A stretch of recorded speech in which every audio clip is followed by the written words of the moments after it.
What up, everyone? Just finished up with a run, but I wanted to hop on here and I'm gonna start documenting some of my thoughts and some of the things that I'm currently thinking, kind of like a video diary, whatever the case may be, and just kind of document my process because I definitely think it's gonna be dope looking back on, and my family can see it, my kids will be able to see it.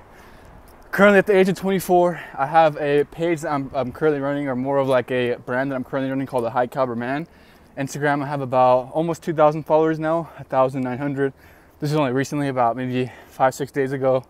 About a week ago, I had about 400 followers on the Instagram account, and it took me maybe 6 months, about 110 posts right around that, to finally break above 500.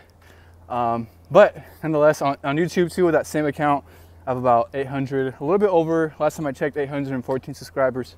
Anyways, now, point of this video, right?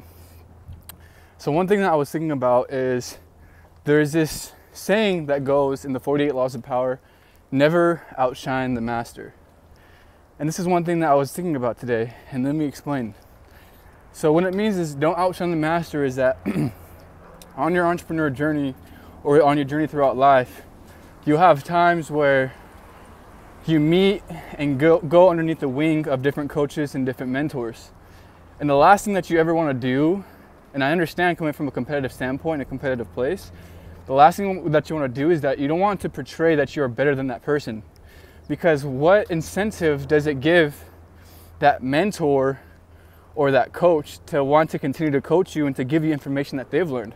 And here's the thing that you have to understand as a young person or a young person in any kind of journey, is that there's people before you who have paved the path.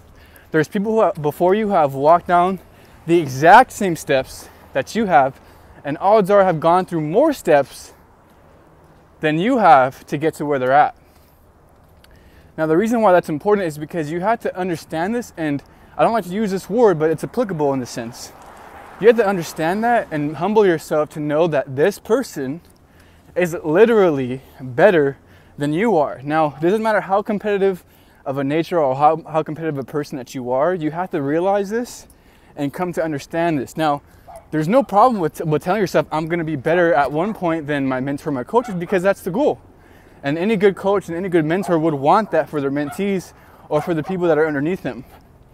But that isn't to say to tell them or to show them that you're better than them. Because when you do that, in a sense, it shows a lack of respect to that master or to that coach or to that mentor of yours. Because like I said, why would anybody want to teach you if you're acting like you're better than them? Really think about it. Put yourself in their shoes, and if somebody is portraying that, oh yeah, I'm the shit, and oh yeah, that I'm better than you, why would you ever want to coach him? Why would you ever want to teach him anything? Because it gives this sense of ungratefulness and a lack of respect. So have enough respect to understand and to humble yourself that there are people better than you, and especially when it comes down to your coaches and your mentors, respect them for the knowledge that they have, and respect them for the fact that they're even willing to give and bestow upon you that information that you so direly really need to become successful in what you want. Or if you like, you can continue up with that same habit and try to learn yourself. Now, rather than gaining the map from your mentor or your coach that they had to go to the jungle and pave the path themselves and look behind and tell you to come, instead you can do that all you want. Have all the lack of respect and be as competitive as you want. Now, like I said, there's nothing wrong about being competitive, but it's important to mainly use that competitive towards your peers, the people who you are genuinely competing with in the game of life or in the game of whatever career that you're pursuing, in particular entrepreneurship.